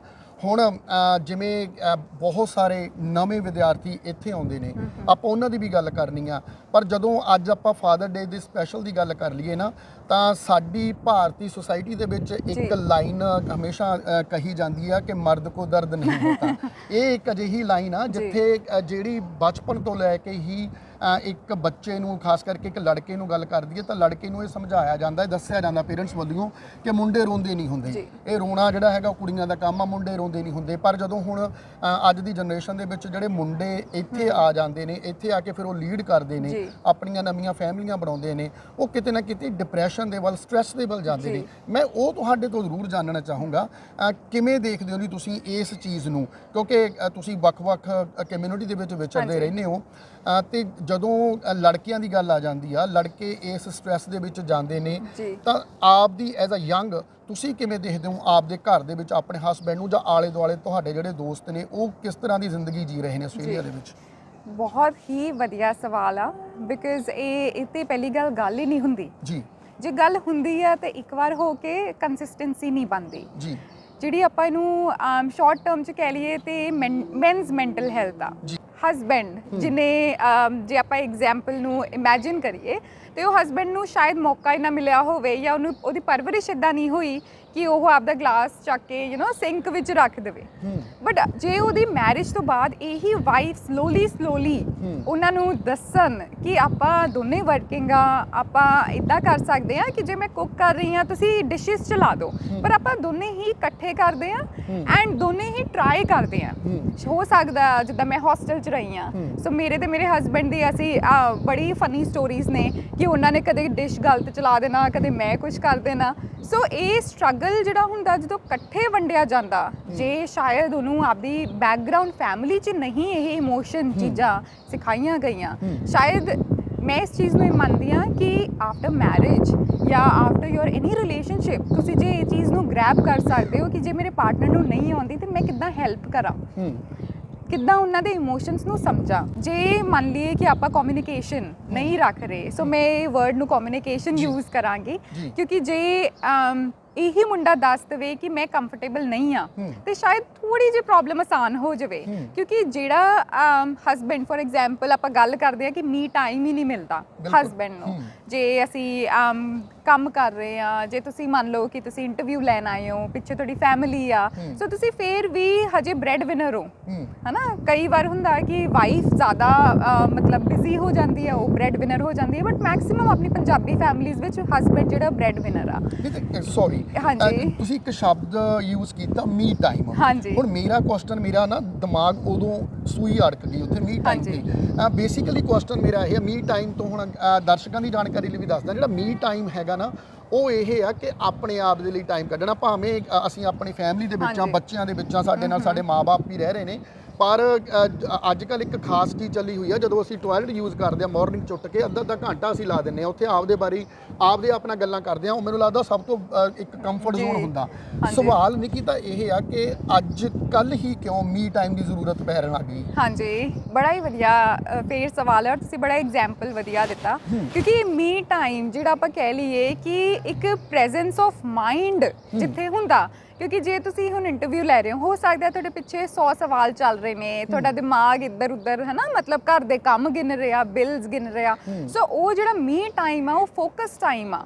ਉਹ ਤੁਹਾਨੂੰ ਇਦਾਂ ਲੱਗਦਾ ਹੈ ਕਿ ਓਕੇ ਮੈਂ ਅਲਾਈਵ ਆ, ਮੈਂ ਆਪਦੇ ਆਪ ਨੂੰ ਟਾਈਮ ਦੇ ਰਿਹਾ, ਮੈਂ ਆਪਦੇ ਆਪ ਨੂੰ ਇੱਕ ਫੋਕਸ, ਇੱਕ ਕਨਸੈਂਟਰੇਸ਼ਨ ਨਾਲ ਕੁਝ ਹੈ ਨਾ, ਮਤਲਬ ਸੋਚਣ ਦੀ ਕੋਸ਼ਿਸ਼ ਕਰ ਰਿਹਾ। ਤੁਸੀਂ ਕਦੇ ਵੀ ਦੇਖਿਓ, ਜਿੱਦਾਂ ਤੁਸੀਂ ਐਗਜ਼ਾਮਪਲ ਦਿੱਤਾ, ਫਾਦਰਸ ਨੂੰ ਮੀ ਟਾਈਮ ਮਿਲਣਾ ਇੰਪੋਸੀਬਲ ਰਿਹਾ ਹੈ। ਬਿਲਕੁਲ। ਔਰ ਇਹਦੇ ਵਿੱਚ ਕੋਈ ਸ਼ੱਕ ਨਹੀਂ ਕਿ ਉਹਦੇ ਕਰਕੇ ਜਿਹੜੀ ਮੈਨਸ ਮੈਂਟਲ ਹੈਲਥ ਆ ਉਹ ਬਹੁਤ ਵਿਗੜ ਰਹੀ ਆ, ਸਪੈਸ਼ਲੀ ਅਬਰੋਡ ਕੰਟਰੀ ਵਿੱਚ। ਕਿਉਂਕਿ ਜਦੋਂ ਤੁਹਾਨੂੰ ਇੰਨਾ ਸਟ੍ਰੈਸ ਹੁੰਦਾ, ਜਿੱਦਾਂ ਇੱਥੇ ਮੌਰਗੇਜ ਇੰਨੀ ਵੱਧ ਗਈ ਆ, ਇੰਟਰਸਟ ਰੇਟਸ ਵੱਧ ਗਏ ਆ, ਹੋਰ ਇੰਨੀ ਚੀਜ਼ਾਂ 'ਚ ਤੁਸੀਂ ਉਲਝ ਜਾਂਦੇ ਹੋ। ਜੇ ਤੁਸੀਂ ਪਬਲਿਕ ਲਾਈਫ ਵਿੱਚ ਜ਼ਿਆਦਾ ਵਰਤਦੇ ਹੋ, ਤੁਸੀਂ ਹਮੇਸ਼ਾ ਹੀ ਬਿਜ਼ੀ ਰਹਿੰਦੇ ਹੋ। ਤੁਸੀਂ ਇੱਕ ਸ਼ਾਂਤ, ਆਪਾਂ ਕਹਿ ਲਈਏ ਕਿ ਜਿੱਥੇ ਤੁਹਾਨੂੰ ਕੋਈ ਡਿਸਟਰਬੈਂਸ ਨਾ ਹੋਵੇ, ਤੁਸੀਂ ਉਹ ਟਾਈਮ ਲੱਭਦੇ ਹੋ। ਮੇਰੇ ਅਕੋਰਡਿੰਗ ਜਿਹੜੇ ਵੀ ਇਹ ਫਾਦਰਸ ਦੇਖ ਰਹੇ ਨੇ, ਜੇ ਉਹ ਵਾਕਈ ਫੀਲ ਕਰਦੇ ਆ ਕਿ ਮੈਨੂੰ ਡਿਸਟਰੈਕਸ਼ਨਸ ਘੱਟ ਚਾਹੀਦੀਆਂ, ਤੁਸੀਂ ਵੱਧ ਤੋਂ ਵੱਧ ਕੋਸ਼ਿਸ਼ ਕਰੋ ਕਿ ਇਕੱਲੇ ਵਾਕ ਤੇ ਜਾਓ। ਉਹ ਵਾਕ ਤੁਹਾਨੂੰ ਇੱਕ ਮੀ ਟਾਈਮ ਜਿੱਦਾਂ ਆਪਾਂ ਕਹਿ ਰਹੇ ਆ, ਉਹ ਨੇਚਰ ਦੀ ਵਾਕ। ਜੇ ਮੈਂ ਬਹੁਤ ਨੰਗੇ ਪੈਰੀ ਤੁਰਦੀ ਆ, ਮੈਨੂੰ ਬਹੁਤ ਵਧੀਆ ਲੱਗਦਾ ਗ੍ਰਾਸ, ਜਾਂ ਆਪਾਂ ਹੈ ਨਾ, ਕਿਉਂਕਿ ਮੈਂ ਸ਼ਾਇਦ ਸਿਟੀ ਰਹਿੰਦੀ ਹਾਂ, ਬਟ ਆਈ ਥਿੰਕ ਸਬਰਬਸ ਵਿੱਚ ਵੀ ਬਹੁਤ ਪਾਰਕਸ ਨੇ। ਸੋ ਇਸ ਕਰਕੇ ਜਦੋਂ ਤੁਸੀਂ ਇਕੱਲੇ ਤੁਰਦੇ ਹੋ, ਤੁਸੀਂ ਆਪਦੀ ਥਾਟਸ ਨਾਲ ਫਾਈਟ ਕਰਦੇ ਹੋ। ਜਿਹੜਾ ਆਪਾਂ ਕਹਿੰਦੇ ਆ ਨਾ ਅੰਮ੍ਰਿਤ ਵੇਲੇ ਦਾ ਟਾਈਮ, ਉਹ ਵਾਕਈ ਮੈਜੀਕਲ ਮੇਰੇ ਲਈ ਵੀ ਰਿਹਾ, ਤੇ ਜਿਨ੍ਹਾਂ ਨੂੰ ਮੈਂ ਦੱਸਿਆ ਬਹੁਤ ਇੰਪੈਕਟ ਕੀਤਾ। ਮੈਂ ਅਕਸਰ ਕਹਿੰਦੀ ਹੁੰਦੀ ਆ ਕਿ ਤੁਸੀਂ ਆਪਦੇ ਦੋਸਤਾਂ ਨਾਲ ਕੌਫੀ ਤੇ ਜਾਇਆ ਕਰੋ। ਭਲਾ ਤੁਸੀਂ ਕਾਫੀ 'ਚ ਨਹੀਂ ਬਿਲੀਵ ਕਰਦੇ, ਜ਼ਿਆਦਾਤਰ ਆਪਣੇ ਪੰਜਾਬੀ ਜਿਹੜੇ ਆ ਉਹ ਰਾਤ ਬਹਿ ਕੇ ਆਪਦੇ ਫਰੈਂਡਸ ਨਾਲ ਖੁਸ਼ ਨੇ, ਬਟ ਇੱਕ ਵਾਰੀ ਤੁਹਾਡੇ ਲਈ ਇਹ ਮੈਜਿਕ ਟ੍ਰਿਕ ਜ਼ਰੂਰ ਵਰਕ ਕਰੂਗੀ। ਮੰਨ ਲਓ ਤੁਹਾਡੇ ਕੋਈ ਫਰੈਂਡ ਨੇ, ਤੁਸੀਂ ਕਹੋ ਕਿ ਮੈਂ ਤੈਨੂੰ 11 ਵਜੇ ਕਾਫੀ ਤੇ ਮਿਲਦਾ। ਜਿਹੜੀ ਇੱਕ ਸਵੇਰੇ ਸਵੇਰੇ ਵਾਲੀ ਵਾਈਬ ਹੁੰਦੀ ਆ, ਜਿਹੜੀ ਇੱਕ ਹੈਪੀਨੈਸ ਤੁਹਾਨੂੰ ਲੋਕਾਂ ਨੂੰ ਦੇਖ ਕੇ ਮਿਲੂਗੀ, ਉਹ ਤੁਹਾਨੂੰ ਮੀ ਟਾਈਮ ਰੀਅਲਾਈਜ਼ ਕਰਾਊਗੀ ਕਿ ਮੇਰੀ ਹੁਣ ਡਿਸਟਰੈਕਸ਼ਨਸ ਘੱਟ ਨੇ। ਜੇ ਤੁਸੀਂ ਇੱਕ ਐਕਸਪੈਰੀਮੈਂਟ ਕਰੋ ਤੇ ਬਾਅਦ ਚ ਸ਼ਾਇਦ ਦਰਸ਼ਕਾਂ ਨੂੰ ਵੀ ਦੱਸੋ ਕਿ ਜੇ ਤੁਸੀਂ 8 ਵਜੇ ਤੋਂ ਪਹਿਲਾਂ, ਜਦੋਂ ਇੰਨਾ ਮੌਸਮ ਵਧੀਆ ਹੁੰਦਾ, ਔਰ ਆਪਾਂ ਬਹੁਤ ਬਲੈਸਡ ਆ, ਮੈਲਬਨ ਬਹੁਤ ਹੀ ਸੋਹਣੀ ਕੰਟਰੀ ਆ, ਸਿਟੀ ਆ। ਸੋ ਜੇ ਤੁਸੀਂ ਮਾਰਨਿੰਗ ਟਾਈਮ ਵਿੱਚ 1 ਕਿਲੋਮੀਟਰ ਵੀ ਵਾਕ ਕਰਦੇ ਹੋ, ਤੁਹਾਡੀ ਥਾਟਸ, ਤੁਹਾਡੇ ਆਪਦੇ ਆਪ ਨੂੰ ਓਵਰ ਥਿੰਕਿੰਗ ਤੋਂ ਤੁਸੀਂ ਬਚ ਸਕਦੇ ਹੋ। ਇਹ ਬਹੁਤ ਹੀ ਐਕਚੁਅਲੀ ਮੈਜੀਕਲ ਟ੍ਰਿਕ ਆ। ਜੇ ਤੁਹਾਨੂੰ ਲੱਗਦਾ ਹੈ ਕਿ ਤੁਸੀਂ ਐਕਸਪ੍ਰੈਸ ਨਹੀਂ ਕਰ ਸਕਦੇ। ਮੈਕਸਿਮਮ ਲੋਕੀ ਜਿਹੜੇ ਆ ਇੱਥੇ ਹਸਬੈਂਡਸ ਕਈ ਹੱਸਦੇ ਵੀ ਹੁੰਦੇ ਆਪਦੀ ਵਾਈਫਸ ਨੂੰ ਕਿ ਅਸੀਂ ਇਹ ਨਹੀਂ ਦੱਸ ਸਕਦੇ ਕਿ ਸਬਜ਼ੀ 'ਚ ਲੂਣ ਘੱਟ ਆ ਕਿ ਵੱਧ ਆ। ਕਈ ਵਾਰੀ ਡਰ ਲੱਗਦਾ ਹੈ ਕਿ ਹਨਾ ਲਾੜੀ ਨਾ ਪਵੇ। ਇਹ ਬਹੁਤ ਹੀ ਛੋਟੀ ਗੱਲਾਂ ਨੇ ਜਿਹੜੀ ਸ਼ਾਇਦ ਹਸਬੈਂਡਸ ਜਿਹੜੇ ਆ ਉਹ ਰਿਅਲਾਈਜ਼ ਕਰ ਲੈਂਦੇ ਆ ਕਿ ਨਹੀਂ ਆਪਾਂ ਆਪਣਾ ਘਰ ਬਚਾਉਣਾ ਹਨਾ। But at the same time I think ਕਿ ਦੋਨੋਂ ਹੀ, ਚਾਹੇ ਮੇਲ ਹੋਵੇ ਚਾਹੇ ਫੀਮੇਲ ਹੋਵੇ, ਉਹ ਦੋਨੇ ਹੀ ਆਪਦੇ ਸਟ੍ਰੈਸ ਨੂੰ ਜਾਂ ਫਰਸਟ੍ਰੇਸ਼ਨਸ ਨੂੰ ਅੰਦਰ ਦੱਬਦੇ ਆ। ਔਰ ਉਹਦੀ ਕੀ ਜਿਹੜੀ ਮੈਂ ਰਿਅਲਾਈਜ਼ ਕੀਤੀ ਪੜ੍ਹ ਕੇ, ਲੋਕਾਂ ਨਾਲ ਗੱਲ ਕਰਕੇ, ਔਰ ਮੈਂ ਬਹੁਤ ਛੋਟੀ ਹਾਂ ਹਜੇ, ਪਰ ਇਹ ਚੀਜ਼ ਜਿੰਨੀ ਮੈਂ ਰਿਅਲਾਈਜ਼ ਕੀਤੀ ਹੈ ਮੈਂ ਸ਼ੇਅਰ ਕਰ ਰਹੀ ਹਾਂ ਕਿ ਉਹ ਆ ਕਿ ਕਮਿਊਨੀਕੇਸ਼ਨ ਹੀ ਨਹੀਂ ਹੁੰਦਾ। ਕਈ ਵਾਰ ਜੇ ਤੁਹਾਨੂੰ ਤੁਹਾਡੇ ਅਗਰ ਨਿਆਣੇ ਨੇ, ਲੋਕੀ ਜ਼ਿਆਦਾਤਰ ਨਿਆਣਿਆਂ ਦਾ ਕਹਿ ਲਈਏ ਕਿ ਐਕਸਕਿਊਜ਼ ਲੈਂਦੇ ਆ ਕਿ ਸਾਡੇ ਨਿਆਣਿਆਂ ਕਰਕੇ ਸਾਡਾ ਕਮਿਊਨੀਕੇਸ਼ਨ ਨਹੀਂ ਆ, ਜਾਂ ਅਸੀਂ ਬਹੁਤ ਕੁਝ ਸਿੱਖਣਾ ਕਰਨਾ ਚਾਹੁੰਦੇ ਆ ਬਟ ਨਹੀਂ ਟਾਈਮ ਲੱਗਦਾ। ਤੁਸੀਂ ਆਪਦੇ ਨਿਆਣਿਆਂ ਦਾ ਬੈੱਡ ਟਾਈਮ ਐਟਲੀਸਟ ਸਕੁਈਜ਼ ਕਰੋ। ਜੇ ਤੁਹਾਡੇ ਨਿਆਣੇ 9 9:30 ਸੌ ਰਹੇ ਆ, ਤੁਸੀਂ ਹੌਲੀ ਕੋਸ਼ਿਸ਼ ਕਰੋ 8 ਵਜੇ ਤੁਸੀਂ ਆਪਦੇ ਹਸਬੈਂਡ ਨਾਲ ਬਹਿ ਕੇ ਚਾਹ ਪੀ ਸਕਦੇ ਹੋ, ਗੱਲਾਂ ਕਰ ਸਕਦੇ ਹੋ, ਕੁਝ ਡਿਸਕਸ਼ਨਸ ਫਾਈਨੈਂਸ਼ੀਅਲ ਕਰ ਸਕਦੇ ਹੋ, ਕਿਉਂਕਿ ਆਪਣੀ ਫੀਮੇਲਸ ਜਿਹੜੀਆਂ ਇੰਟਰਸਟਿਡ ਨਹੀਂ ਹੁੰਦੀਆਂ। ਜੇ ਫਿਨੈਂਸ ਦੀ ਆਪਾਂ ਗੱਲ ਕਰੀਏ ਸੋ ਮੇਨਲੀ ਜਿਹੜਾ ਮੇਲ ਦਾ ਮੋਸਟ ਇੱਕ ਸਟ੍ਰੈਸ ਪਾਰਟ ਹੁੰਦਾ ਫਿਨੈਂਸ ਘਰ ਦਾ। ਉਹ ਜੇ ਸਾਂਝਾ ਹੀ ਨਹੀਂ ਹੁੰਦਾ, ਜੇ ਫੀਮੇਲ ਵੀ ਇੰਟਰਸਟ ਨਹੀਂ ਲੈਂਦੀ ਕਿ ਮੈਂ ਕਮਾਇਆ ਮੈਂ ਤੁਹਾਡੇ ਅਕਾਊਂਟ 'ਚ ਪਾਤਾ ਬਟ ਆਈ ਐਮ ਨਾਟ ਸ਼ੋਰ ਕਿ ਮੇਰੇ ਤੇ ਕਿੰਨਾ ਡੈਟ ਆ ਹਨਾ, ਕਿੰਨਾ ਕਰਜ਼ਾ, ਕਿੰਨਾ ਆਪਣੀ ਘਰ ਦੀ ਕਿਸ਼ਤ ਜਾ ਰਹੀ ਆ। ਕਈ ਫੀਮੇਲਸ ਨੂੰ ਇੱਥੇ ਪਤਾ ਹੀ ਨਹੀਂ ਹੁੰਦਾ ਹਨਾ। ਸੋ ਕਿੰਨਾ ਐਂਟਰਟੇਨਮੈਂਟ ਦਾ ਖਰਚਾ, ਕਿੰਨਾ ਆਪਣੀ ਫੀਸ ਜਾ ਰਹੀ ਹੈ ਬੱਚਿਆਂ ਦੀ। ਸੋ ਜੇ ਤੁਸੀਂ ਉਹ ਫਿਨੈਂਸ ਵੀ ਡਿਸਕਸ ਕਰਨ ਲੱਗ ਪਾਓ, ਆਈ ਥਿੰਕ ਉਹ ਵੀ ਤੁਹਾਡੇ ਲਈ ਬੈਨੀਫਿਟ ਆ ਕਿ ਤੁਹਾਡਾ ਥੋੜਾ ਜਿਹਾ ਜਿਹੜਾ ਸਟ੍ਰੈਸ ਘਟਾਊਗਾ। ਜੀ ਮੈਨੂੰ ਇਹੀ ਲੱਗਦਾ ਕਿ ਜਿਹੜੀ ਆਪਾਂ ਪਹਿਲਾਂ ਗੱਲ ਕਰ ਰਹੇ ਸੀਗੇ ਕਿ ਮਾਂ-ਬਾਪ ਦੇ ਬੱਚਿਆਂ ਦਾ ਰਿਲੇਸ਼ਨ, ਔਰ ਹੁਣ ਇਹ ਜਿਹੜਾ ਤੁਹਾਡਾ ਪੁਆਇੰਟ ਆ, ਮੈਨੂੰ ਇਹ ਲੱਗਦਾ ਕਿ ਇਹ ਵੀ ਉਸੇ ਕਲਚਰ ਤੋਂ ਦਾ ਹਿੱਸਾ ਕਿ ਹਮੇਸ਼ਾ ਸਾਡੀਆਂ ਘਰ ਦੇ ਵਿੱਚ ਵੀ ਦੇਖ ਲਈਏ ਸਾਡੀਆਂ ਮਾਤਾਵਾਂ ਨੇ ਵੀ ਸਾਡੇ ਪਿਤਾ ਦੇ ਨਾਲ ਉਸ ਤਰੀਕੇ ਦੀ ਫਾਈਨੈਂਸ਼ੀਅਲੀ ਗੱਲ ਨਹੀਂ ਕੀਤੀ, ਜਾਂ ਇਹ ਲਾ ਲਈਏ ਕਿ ਉਹਨਾਂ ਨੂੰ ਘਰ ਦੇ ਵਿੱਚ ਇਸ ਤਰੀਕੇ ਦੀ ਗੱਲ ਕਰਨ ਦੀ ਆਜ਼ਾਦੀ ਵੀ ਨਹੀਂ ਹੁੰਦੀ ਸੀਗੀ ਕਿ ਉਹ ਇਸ ਮਾਮਲੇ ਦੇ ਵਿੱਚ ਗੱਲ ਕਰਨ। ਉਹਨਾਂ ਦਾ ਦਾਇਰਾ ਜਿਹੜਾ ਸੀਮਤ ਹੁੰਦਾ ਸੀਗਾ ਕਿ ਤੁਸੀਂ ਆਪਦੇ ਬੱਚਿਆਂ ਦੀ ਲੁੱਕ ਆਫਟਰ ਕਰਨੀ ਆ। ਪਰ ਇੱਥੇ ਆ ਕੇ ਦੋਸਤੋ ਜਦੋਂ ਵਿਦੇਸ਼ਾਂ ਦੀ ਗੱਲ ਕਰ ਲੈਂਦੇ ਆ, ਖਾਸ ਕਰਕੇ ਆਸਟ੍ਰੇਲੀਆ ਦੀ ਗੱਲ ਕਰ ਲਈਏ, ਪੰਜਾਬੀ ਦੀ ਕਖਾਣ ਹੈ ਕਿ ਭੰਡਾ ਭੰਡਾਰੀਆ ਕਿੰਨਾ ਕੁ ਭਾਰ, ਇੱਕ ਮੁੱਠੀ ਚੱਕ ਦੂਜੀ ਤਿਆਰ। ਦੂਜੇ ਕੋਈ ਨਾ ਕੋਈ ਟੈਨਸ਼ਨ ਆ ਜਾਂਦੀ ਆ, ਜੇ ਅਸੀਂ ਪੀਆਰ ਦੀ ਟੈਨਸ਼ਨ ਛੱਡਦੇ ਹਾਂ ਉਸ ਤੋਂ ਬਾਅਦ ਘਰ ਲੈਣਾ, ਘਰ ਦੀ ਟੈਨਸ਼ਨ ਆ ਜਾਂਦੀਆਂ। ਸੋ ਦੋਸਤੋ ਇਸ ਤਰ੍ਹਾਂ ਦੀਆਂ ਬਹੁਤ ਸਾਰੀਆਂ ਗੱਲਾਂ ਨੇ ਜਿਹੜੀਆਂ ਅਸੀਂ ਨਿਕਿਤਾ ਦੇ ਨਾਲ ਅੱਜ ਦੇ ਇਸ ਐਪੀਸੋਡ ਦੇ ਵਿੱਚ ਕਰਨੀਆਂ। ਵੇਲਾ ਹੋ ਗਿਆ ਇੱਕ ਬ੍ਰੇਕ ਦਾ, ਬ੍ਰੇਕ ਲੈਂਦੇ ਹਾਂ ਤੇ ਬ੍ਰੇਕ ਤੋਂ ਬਾਅਦ ਇਹ ਗੱਲਾਂ ਬਾਤਾਂ ਦਾ ਸਿਲਸਿਲਾ ਜਾਰੀ ਰਹੇਗਾ। ਬਣਾ ਰਹੇ ਹੋ ਆਪਣੇ ਸੁਪਨਿਆਂ ਦਾ ਘਰ ਜਾਂ ਫਿਰ ਖੋਲ੍ਹਣਾ ਚਾਹੁੰਦੇ ਹੋ ਨਵਾਂ ਵਪਾਰ? ਹੈ ਕੋਈ ਤੁਹਾਡੀ ਨਿੱਜੀ ਜ਼ਰੂਰਤ ਜਾਂ ਫਿਰ ਖਰੀਦਣੀ ਹੈ ਆਪਣੇ ਸੁਪਨਿਆਂ ਵਾਲੀ ਕਾਰ? ਇੱਕ ਵਾਰ ਜ਼ਰੂਰ ਕਾਲ ਕਰੋ ਰੀਤ Gill mortgage and loan brokers ਨੂੰ 0433564064 ਤੇ, ਜਾਂ ਫਿਰ ਵਿਜ਼ਿਟ ਕਰੋ ਉਹਨਾਂ ਦੇ ਦਫ਼ਤਰ ਸੂਟ 108 1510 ਪਾਸਕੋਵਿਲ ਰੋਡ, ਕੋਲਾਰੂ, ਵਿਕਟੋਰੀਆ। ਆਪਣੀਆਂ ਅੱਖਾਂ ਦੇ ਵਿੱਚ ਸੁਨਹਿਰੀ ਭਵਿੱਖ ਦੇ ਸੁਪਨੇ ਲੈ ਕੇ ਹਜ਼ਾਰਾਂ ਵਿਦਿਆਰਥੀ ਹਰ ਸਾਲ ਆਸਟ੍ਰੇਲੀਆ ਦੀ ਧਰਤੀ ਤੇ ਆਉਂਦੇ ਨੇ। ਕੀ ਤੁਸੀਂ ਵੀ ਉਹਨਾਂ ਹਜ਼ਾਰਾਂ ਵਿਦਿਆਰਥੀਆਂ ਵਿੱਚੋਂ ਇੱਕ ਹੋ? ਕੀ ਤੁਸੀਂ ਵੀ ਲੈਣੀ ਹੈ ਪੀਆਰ? ਪਰ ਗੱਲ ਹੈ ਸਮਝ ਤੋਂ ਬਾਹਰ। ਤੁਹਾਡੇ ਸਾਰੇ ਸਵਾਲਾਂ ਦਾ ਹੱਲ ਕਰਨਗੇ ਬਾਂਸਲ। ਜੀ ਹਾਂ, ਬਾਂਸਲ ਇਮੀਗ੍ਰੇਸ਼ਨ ਕੰਸਲਟੈਂਟ ਜੋ ਕਰਦੇ ਨੇ ਤੁਹਾਡੀਆਂ ਇਮੀਗ੍ਰੇਸ਼ਨ ਨਾਲ ਸੰਬੰਧਿਤ ਮੁਸ਼ਕਲਾਂ ਦਾ ਹੱਲ। Student visa, visitor visa, family visa, business visa ਜਾਂ ਹੋਵੇ MRT AAP ਅਪੀਲ ਜਾਂ ਕਿਸੇ ਵੀ ਹੋਰ ਇਮੀਗ੍ਰੇਸ਼ਨ ਸਵਾਲਾਂ ਦੇ ਜਵਾਬ ਲਈ ਇੱਕ ਵਾਰ ਜ਼ਰੂਰ ਸੰਪਰਕ ਕਰੋ ਬਾਂਸਲ ਇਮੀਗ੍ਰੇਸ਼ਨ ਕੰਸਲਟੈਂਟ ਦੀ ਟੀਮ ਨੂੰ। ਅੱਜ ਹੀ ਕਾਲ ਕਰੋ 0406 660 960 ਤੇ, ਜਾਂ ਫਿਰ ਤੁਸੀਂ ਵਿਜ਼ਿਟ ਕਰ ਸਕਦੇ ਹੋ ਉਹਨਾਂ ਦੇ ਦਫ਼ਤਰ 8/278 ਕਾਲਿਨ ਸਟਰੀਟ, ਮੈਲਬਨ। ਇਮੀਗ੍ਰੇਸ਼ਨ ਦੀ ਦੁਨੀਆ ਵਿੱਚ ਇੱਕ ਭਰੋਸੇਯੋਗ ਨਾਮ ਬਾਂਸਲ ਇਮੀਗ੍ਰੇਸ਼ਨ ਕੰਸਲਟੈਂਟ।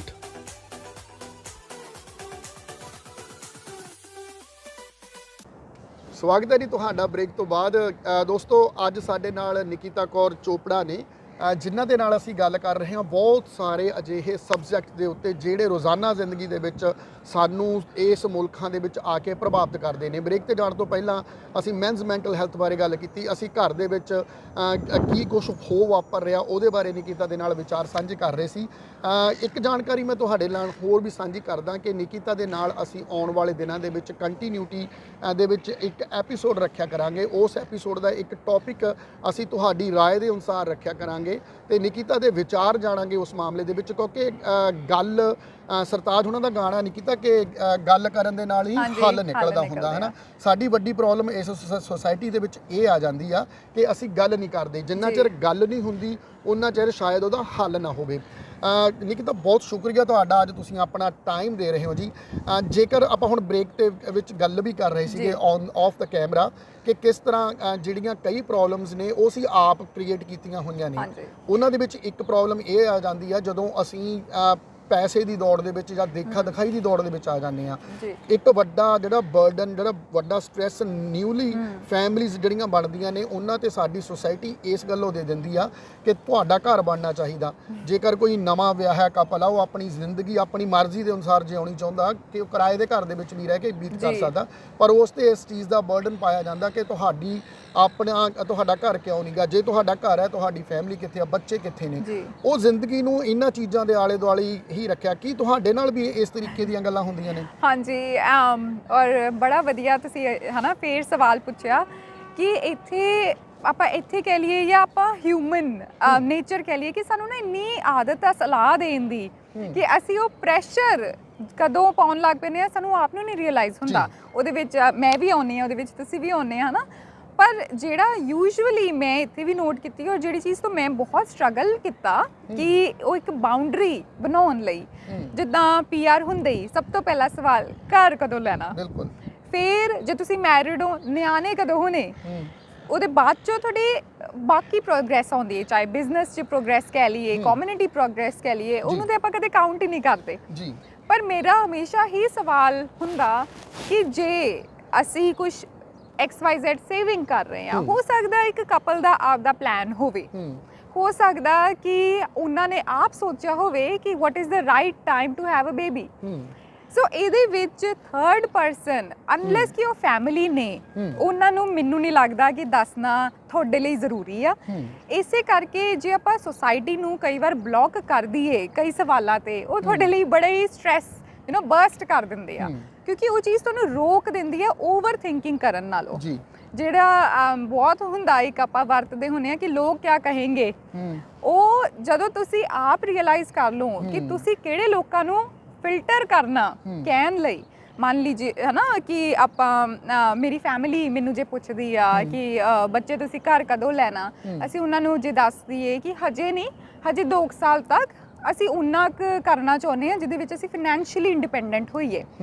ਜੇ ਆਪਾਂ ਕਹਿ ਲਈਏ ਕਿ ਫਾਈਨੈਂਸ਼ੀਅਲੀ ਇੰਡੀਪੈਂਡੈਂਟ, ਉਹ ਸਾਡੇ ਲਈ ਕੁਝ ਹੋਰ ਹੋਊਗਾ, ਤੁਹਾਡੇ ਲਈ ਕੁਝ ਹੋਰ ਹੋਊਗਾ। ਸੋ ਇਹ ਪ੍ਰੋਪਰ ਹਰ ਘਰ ਦੇ ਵਿੱਚ ਇੱਕ ਡਿਫਰੈਂਟ ਸਿਸਟਮ ਚੱਲਦਾ ਹੈ। ਸੋ ਇਹਦੇ ਲਈ ਸਾਨੂੰ ਇਹ ਜ਼ਰੂਰੀ, ਜਿੱਦਾਂ ਮੈਂ ਫੇਰ ਰਿਪੀਟ ਕਰ ਰਹੀ ਹਾਂ ਕਿ ਆਪਾਂ ਨੂੰ ਇੱਕ ਫਿਲਟਰ ਲਾਉਣਾ ਪੈਣਾ ਕਿ ਉਹ ਲੋਕ ਕਿਹੜੇ ਨੇ ਜਿਨ੍ਹਾਂ ਨੂੰ ਤੁਸੀਂ ਰੋਕਣਾ ਤੇ ਲੋਕ ਕਿਹੜੇ ਨੇ ਜਿਨ੍ਹਾਂ ਨੂੰ ਤੁਸੀਂ ਐਂਟਰ ਹੋਣ ਦੇਣਾ। ਜੀ ਬਿਲਕੁਲ, ਮੈਨੂੰ ਲੱਗਦਾ ਕਿ ਨਿਕਿਤਾ ਤੁਹਾਡੀ ਗੱਲ ਦੇ ਨਾਲ ਮੇਰੀ ਤੇ ਮੇਰੇ ਦਰਸ਼ਕਾਂ ਦੀ ਵੀ ਇਸ ਗੱਲੋਂ ਸਹਿਮਤੀ ਹੋਊਗੀ ਕਿ ਬਹੁਤ ਸਾਰੀਆਂ ਜਿਹੜੀਆਂ ਪ੍ਰੋਬਲਮ ਸਾਡੀ ਜ਼ਿੰਦਗੀ ਦੇ ਵਿੱਚ ਨੇ ਉਹਨਾਂ ਦਾ ਇੱਕ ਮੇਨ ਕਾਰਨ ਇਹ ਆ ਕਿ ਲੋਕ ਕੀ ਕਹਿਣਗੇ।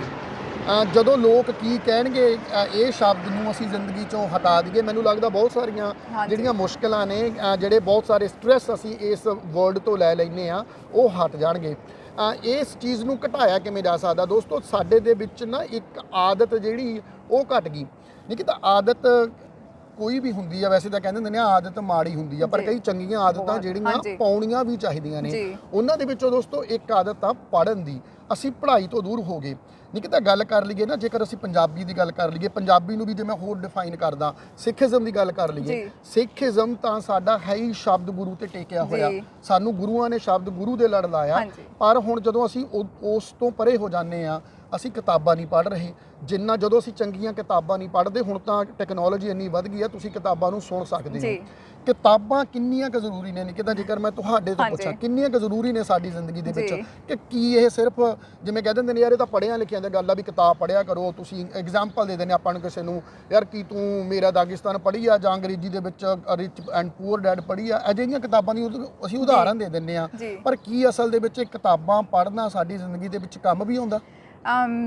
ਮੈਂ ਜੇ ਆਪਦੀ ਗੱਲ ਕਰਾਂ, ਮਤਲਬ ਜਿਹੜੇ ਵੀ ਲੋਕੀ ਮੈਨੂੰ ਬਚਪਨ ਤੋਂ ਜਾਣਦੇ ਨੇ, ਮੇਰੇ ਰਿਸ਼ਤੇਦਾਰ ਜਾਂ ਮੇਰੇ ਫਰੈਂਡਸ, ਉਹਨਾਂ ਨੂੰ ਇਹ ਗੱਲ ਪਤਾ ਕਿ ਮੈਨੂੰ ਪੜ੍ਹਨ ਦਾ ਕਦੇ ਸ਼ੌਂਕ ਨਹੀਂ ਸੀ। ਮੈਂ ਸਾਰੇ ਹੀ ਹੁਣ ਜਿਹੜੇ ਮੈਨੂੰ ਦੇਖਦੇ ਆ ਉਹਨਾਂ ਨੂੰ ਸ਼ਾਇਦ ਲੱਗਦਾ ਕਿ ਕਿੰਨੀ ਇੰਟੈਲੈਕਚੁਅਲ ਆ, ਕਿੰਨੀ ਕਿਤਾਬਾਂ, ਔਰ ਵਾਕਈ ਮੇਰੇ ਘਰ ਜੇ ਤੁਸੀਂ ਆਓ ਤੇ ਤੁਹਾਨੂੰ ਬਹਿਣ ਦੇ ਏਰੀਆ ਤੋਂ ਵੱਧ ਬੁੱਕ ਸ਼ੈਲਫ ਮਿਲਣਗੇ। ਤੇ ਇਹਦਾ ਟ੍ਰਾਂਜੀਸ਼ਨ ਕਹਿ ਲਈਏ, ਝਟਕਾ ਕਹਿ ਲਈਏ, ਟਰੋਮਾ ਕਹਿ ਲਈਏ, ਉਹ ਇਹ ਸੀਗਾ ਕਿ ਮੈਂ ਆਪਦੇ ਪਹਿਲੇ ਇੰਟਰਵਿਊ 'ਚ ਬੈਠੀ ਸੀਗੀ ਤੇ ਮੈਨੂੰ ਜਿਨ੍ਹਾਂ ਨੇ ਇੰਟਰਵਿਊ ਲਿਆ ਤੇ ਉਹਨਾਂ ਨੇ ਬੜਾ ਹੀ ਵਧੀਆ ਕੁਐਸਚਨ ਪੁੱਛਿਆ, ਵਿਚ ਇਜ਼ ਯਰ ਫੇਵਰੇਟ ਬੁੱਕ। ਤੇ ਮੈਨੂੰ ਕੁਝ ਸੁੱਝਿਆ ਹੀ ਨਾ। ਮੈਂ ਸੋਚਿਆ ਕਿ ਮੈਂ ਆਪਦੇ ਟੈਕਸਟ ਬੁੱਕਸ ਤੇ ਇੰਨਾ ਖੋਈ ਰਹੀ ਕਿ ਮੈਨੂੰ ਐਕਚੁਅਲੀ ਲਾਈਫ ਲੈਸਨ ਕੋਈ ਬੁੱਕ ਮੈਨੂੰ ਪਤਾ ਹੀ ਨਹੀਂ ਸੀਗੀ ਤੇ ਮੈਂ ਬੜੀ ਹੀ ਸਟੋਰੀ ਬੁੱਕਸ ਦੱਸਣ ਲੱਗ ਪਈ। ਮੇਰਾ ਉਹ ਇੰਟਰਵਿਊ ਫੇਰ ਵੀ ਕਲੀਅਰ ਹੋਇਆ on the basis of other questions, ਪਰ ਮੈਨੂੰ ਇਹ ਰਿਅਲਾਈਜ਼ ਹੋਇਆ ਕਿ ਮੈਨੂੰ ਨਾ ਫਾਈਨੈਂਸ ਬਾਰੇ ਕੋਈ ਨੌਲੇਜ ਆ ਰਹੀ ਆ ਸਕੂਲਿੰਗ ਵਿੱਚ, ਨਾ ਮੈਨੂੰ ਲਾਈਫ ਬਾਰੇ ਨੌਲੇਜ ਆ ਰਹੀ ਸੀ। ਸੋ ਇਸ ਕਰਕੇ ਕਿਤਾਬਾਂ ਨੇ ਮੈਨੂੰ ਪੂਰਾ ਹੀ ਵਿਦਿਨ 10 ਇਅਰਸ ਜੇ ਮੈਂ ਕਹਾਂ ਪੂਰਾ ਚੇਂਜ ਕਰਤਾ। ਉਹ finance, business, digital marketing, Google analytics, AI, manifestation, ਜੋ ਮਰਜ਼ੀ ਤੁਸੀਂ ਕਿਤਾਬਾਂ ਕਹੋ, ਜੇ ਜਦੋਂ ਇੰਟਰਸਟ ਪੈਦਾ ਹੁੰਦਾ ਤੁਸੀਂ ਇਹ ਨਹੀਂ ਦੇਖਦੇ ਕਿ ਮੈਨੂੰ story, character books, fiction, non fiction ਵਧੀਆ ਲੱਗਦੀਆਂ। ਜਦੋਂ ਤੁਸੀਂ ਆਪਦੇ ਆਪ ਨੂੰ ਓਵਰ ਰਾਊਂਡ ਇੱਕ ਆਲ ਰਾਊਂਡਰ ਬਣਾਉਣਾ ਚਾਹੁੰਦੇ ਹੋ, ਫਿਰ ਤੁਸੀਂ ਕੁਝ ਵੀ ਬੁੱਕ ਪਿਕ ਕਰ ਸਕਦੇ ਹੋ, ਉਹ ਤੋਂ ਰੀਡ ਕਰਕੇ ਤੁਸੀਂ ਲਾਈਫ ਲੈਸਨਸ ਲੈ ਸਕਦੇ ਹੋ। ਔਰ ਮੈਂ ਆਦਤ ਕਿੱਦਾਂ ਬਣਾਈ, ਮੈਂ ਆਪਦਾ ਸੀਕ੍ਰੇਟ ਵੀ ਦੱਸ ਦਿੰਦੀ ਹਾਂ ਕਿ ਆਪਣੇ YouTube ਤੇ ਬਹੁਤ ਹੀ ਸਮਰੀਜ਼ ਅਵੇਲੇਬਲ ਨੇ। ਉਹ ਸਮਰੀਜ਼ ਪੰਜਾਬੀ ਵਿੱਚ ਨੇ, ਹਿੰਦੀ ਵਿੱਚ ਨੇ, ਇੰਗਲਿਸ਼ ਵਿੱਚ ਨੇ। ਕੋਈ ਵੀ ਬੁੱਕ ਤੁਸੀਂ ਜਦੋਂ ਤੁਹਾਨੂੰ ਪਤਾ ਹੈ ਕਿ ਤੁਸੀਂ ਆਪਦੀ ਹੈਬਿਟ ਚੇਂਜ ਕਰਨੀ ਹੈ, ਤੁਸੀਂ YouTube ਦੀ ਹੈਲਪ ਲੈ ਸਕਦੇ ਹੋ। ਔਰ ਇੰਨੀ ਟੈਕਨੋਲੋਜੀ ਵੱਧ ਚੁੱਕੀ ਆ ਦੈਟ ਤੁਸੀਂ ਕੋਈ ਵੀ book, for example rich dad poor dad ਤੁਸੀਂ ਮੈਂਸ਼ਨ ਕੀਤਾ, ਉਹ ਮੈਂ ਕਹਾਂ ਕਿ the first step to gain finance knowledge, ਤੇ ਉਹ ਪੰਜਾਬੀ 'ਚ ਵੀ ਆ ਚੁੱਕੀ ਆ। ਸੋ ਜੇ ਤੁਸੀਂ ਵਾਕਈ ਆਪਦੇ ਆਪ ਨੂੰ ਡਿਵੈਲਪ ਕਰਨਾ ਚਾਹੁੰਦੇ ਹੋ, ਇੰਪਰੂਵ ਕਰਨਾ ਚਾਹੁੰਦੇ ਹੋ, ਸੋ ਬੁੱਕਸ ਤੁਸੀਂ ਇੱਦਾਂ ਬੁੱਕਸ ਨਾਲ ਇੱਕ ਟਾਈਮ ਆਊਗਾ ਕਿ ਤੁਹਾਨੂੰ ਇੰਨਾ ਵਧੀਆ ਲੱਗੂਗਾ ਕਿ ਜੇ ਤੁਸੀਂ ਇੱਕ ਦਿਨ ਬੁੱਕ ਨਹੀਂ ਪੜ੍ਹੀ ਤੁਸੀਂ ਮਿਸ ਕਰੋਗੇ ਕਿ ਅੱਜ ਮੈਂ ਉਹ ਪੰਨਾ ਛੱਡਤਾ, ਅੱਜ ਮੈਂ ਨਾ ਤੁਹਾਨੂੰ ਚੀਜ਼ਾਂ ਸੋਹਣੀਆਂ ਲੱਗਣ ਲੱਗ ਪੈਣੀਆਂ। ਸੋ ਜ਼ਿੰਦਗੀ 'ਚ ਜੇ ਬੁੱਕਸ ਤੁਹਾਡੇ ਲਈ ਬੈਸਟ ਫਰੈਂਡ ਬਣ ਸਕਦੀਆਂ, ਸੋ ਪਲੀਜ਼ ਕੋਸ਼ਿਸ਼ ਕਰੋ, ਕਿਉਂਕਿ ਉਹ ਚੀਜ਼ ਸ਼ਾਇਦ ਤੁਹਾਨੂੰ ਡਿਪਰੈਸ਼ਨ, ਸਟ੍ਰੈਸ, ਬਹੁਤ ਚੀਜ਼ਾਂ ਤੋਂ ਕੱਢ ਸਕਦੀ ਹੈ। ਬਿਲਕੁਲ ਵੱਡੀ ਗੱਲ ਇਹੀ ਹੈ ਜੀ। ਮੇਰਾ ਸਵਾਲ ਕਰਨ ਦਾ ਵੀ ਕਾਰਨ ਇਹੀ ਸੀ ਕਿਉਂਕਿ ਜਦੋਂ ਅਸੀਂ ਗੱਲ ਕਰ ਰਹੇ ਹਾਂ ਅੱਜ ਖਾਸ ਤੌਰ ਤੇ ਸਟ੍ਰੈਸ ਦੀ ਗੱਲ ਕਰ ਰਹੇ ਹਾਂ, ਡਿਪਰੈਸ਼ਨ ਦੀ, ਜਿਹੜਾ ਫੈਮਲੀਆਂ ਦੇ ਵਿੱਚ ਹੋ ਰਿਹਾ, ਖਾਸ ਤੌਰ ਤੇ ਜਿਹੜੀਆਂ ਨੌਜਵਾਨ ਫੈਮਲੀਆਂ ਨੇ ਜਿਨ੍ਹਾਂ ਨੇ ਆ ਕੇ ਇੱਥੇ ਆਪਣੀਆਂ ਫੈਮਲੀਆਂ ਬਣਾਈਆਂ ਨੇ ਤੇ ਹੁਣ ਇੱਕ ਲੰਮਾ ਸਫ਼ਰ ਬਾਹਰਲੇ ਮੁਲਕਾਂ ਦੇ ਵਿੱਚ ਹੀ ਕਰਨਾ, ਉਹ ਇਸੇ ਸਟ੍ਰੈਸ ਨੂੰ ਘਟਾਇਆ ਕਿਵੇਂ ਜਾ ਸਕਦਾ? ਕਿਤਾਬਾਂ ਇੱਕ ਅਜਿਹਾ ਜ਼ਰੀਆ, ਕਿਤਾਬਾਂ ਇੱਕ ਅਜਿਹਾ ਦੋਸਤ ਬਣ ਸਕਦਾ ਜਿਸ ਦੇ ਨਾਲ ਤੁਸੀਂ ਗੱਲ ਕਰ ਸਕਦੇ ਹੋ। ਕਿਤਾਬਾਂ ਵੀ ਬੋਲਦੀਆਂ ਨੇ, ਕਿਤਾਬਾਂ ਵੀ ਤੁਹਾਡੇ ਸਵਾਲਾਂ ਦਾ ਜਵਾਬ ਦਿੰਦੀਆਂ ਨੇ। ਨਿਕਿਤਾ, ਬਹੁਤ ਸਾਰੀਆਂ ਗੱਲਾਂ ਅਜਿਹੀਆਂ ਨੇ, ਜੀ ਕਰਦਾ ਕਿ ਇਸੇ ਤਰੀਕੇ ਦੇ ਨਾਲ ਗੱਲਾਂ ਕਰਦੇ ਰਹੀਏ। ਬਹੁਤ ਸਾਰੇ ਅਜਿਹੇ ਟੌਪਿਕ ਨੇ, ਪਰ ਜਿਵੇਂ ਮੈਂ ਦਰਸ਼ਕਾਂ ਨੂੰ ਦੱਸਿਆ ਕਿ ਅਸੀਂ ਨਿਕਿਤਾ ਦੇ ਨਾਲ ਬੈਠ ਕੇ ਇੱਕ ਪ੍ਰੋਗਰਾਮ ਕਰਿਆ ਕਰਾਂਗੇ, ਜਿਸ ਪ੍ਰੋਗਰਾਮ ਦੇ ਵਿੱਚ ਅਸੀਂ ਇੱਕ ਖਾਸ ਵਿਸ਼ੇ ਨੂੰ ਲੈ ਕੇ ਤੁਹਾਡੇ ਨਾਲ ਗੱਲਬਾਤ ਸਾਂਝੀ ਕਰਿਆ ਕਰਾਂਗੇ। ਨਿਕਿਤਾ, ਜਾਣ ਤੋਂ ਪਹਿਲਾਂ ਹੁਣ ਕਿਉਂਕਿ ਟਾਈਮ ਜਿਹੜਾ ਹੈਗਾ ਥੋੜਾ ਜੀ, ਇੱਕ ਲਾਸਟ ਸਵਾਲ ਇਹ ਆ ਓਵਰਆਲ, ਕਿਉਂਕਿ ਅੱਜ ਕੱਲ੍ਹ ਇੱਕ ਕਨਸੈਪਟ ਹੋਰ ਚੱਲ ਰਿਹਾ, ਉਸ ਕਨਸੈਪਟ ਤੇ ਵੀ ਮੈਂ ਕਈ ਅਜਿਹੇ ਵਿਦਵਾਨ ਨੇ ਜਾਂ ਅਜਿਹੇ ਸਿਆਣੇ ਲੋਕ ਨੇ ਜਿਨ੍ਹਾਂ ਨਾਲ ਮੈਂ ਗੱਲ ਕਰਨੀ ਚਾਹੁੰਦਾ। ਰਿਵਰਸ ਮਾਈਗ੍ਰੇਸ਼ਨ ਦਾ ਸਿਧਾਂਤ, ਰਿਵਰਸ ਮਾਈਗ੍ਰੇਸ਼ਨ ਦਾ ਸਿਧਾਂਤ ਇੱਕ ਤਾਂ ਇਸ ਗੱਲੋਂ ਵੀ ਉਪਜਿਆ ਕਿ ਸਾਨੂੰ ਸਾਡੀ ਮਿੱਟੀ ਦੇ ਨਾਲ ਦੁਬਾਰਾ ਜੁੜਨਾ ਚਾਹੀਦਾ, ਸਾਨੂੰ ਪੱਕੇ ਤੌਰ ਤੇ ਆਪਣਾ ਦੇਸ਼ ਜਿਹੜਾ ਛੱਡ ਕੇ ਨਹੀਂ ਜਾਣਾ ਚਾਹੀਦਾ। ਪਰ ਮੈਨੂੰ ਲੱਗਦਾ ਰਿਵਰਸ ਮਾਈਗ੍ਰੇਸ਼ਨ ਦੀ ਜਿਹੜੀ ਗੱਲ ਆ ਉਹ ਜਾਂ ਉਹ ਸਿਧਾਂਤ ਆ ਉਹ ਇਸ ਚੀਜ਼ 'ਚੋਂ ਵੀ ਪਣਪ ਰਿਹਾ ਜਾਂ ਉਸ ਨੂੰ ਇਸ ਚੀਜ਼ 'ਚੋਂ ਵੀ ਹੱਲਾਸ਼ੇਰੀ ਮਿਲ ਰਹੀ ਆ, ਕਿਉਂਕਿ ਬਾਹਰਲੇ ਮੁਲਕਾਂ ਦੇ ਵਿੱਚ ਸਟ੍ਰੈਸ ਹੀ ਇੰਨਾ, ਅਸੀਂ ਉਹ ਸਟ੍ਰੈਸ ਜਦੋਂ ਦੇਖਦੇ ਹਾਂ ਇਜ਼ ਇਕੁਅਲ ਟੂ ਸਾਡੇ ਦੇਸ਼ ਦੇ ਵਿੱਚ, ਸਾਡੇ ਦੇਸ਼ ਦੇ ਵਿੱਚ ਸਾਨੂੰ ਇੰਨਾ ਸਟ੍ਰੈਸ ਨਹੀਂ ਮਿਲਦਾ। ਕਿ ਤੁਹਾਨੂੰ ਵੀ ਲੱਗਦਾ ਕਿ ਰਿਵਰਸ ਮਾਈਗ੍ਰੇਸ਼ਨ ਦਾ ਸਿਧਾਂਤ ਵੀ ਸਟ੍ਰੈਸ ਤੋਂ ਹੀ ਉਪਜਿਆ ਹੋਇਆ?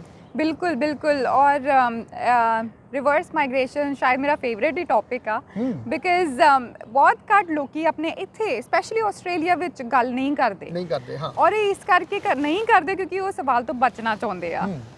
ਮੈਂ ਜੇ ਆਪਦੇ ਆਪ ਨੂੰ 50 ਇਅਰਸ ਬਾਅਦ ਦੇਖਾਂ ਤੇ ਮੈਂ ਆਪਦੇ ਆਪ ਨੂੰ ਪੰਜਾਬ 'ਚ ਦੇਖਦੀ ਆ, ਉਹ ਮੇਰੇ ਲਈ ਰਿਵਰਸ ਮਾਈਗ੍ਰੇਸ਼ਨ ਸਟ੍ਰੈਸ ਲਈ ਆ ਕਿ ਹਾਂਜੀ ਮੈਂ ਇੰਨੇ ਸਾਲ ਸਟਰਗਲ ਕੀਤਾ, ਭੱਜ ਕੇ ਦੌੜਾ ਲਾ ਕੇ, ਕਿ ਹੁਣ ਜਾ ਕੇ ਹੈ ਨਾ ਜਿਹੜੀ ਆਰਾਮ ਦੀ ਜ਼ਿੰਦਗੀ ਆਪਾਂ ਕਹਿੰਦੇ ਆ ਕਿ ਉਹ ਪਿੰਡ ਦੀ ਹਵਾ।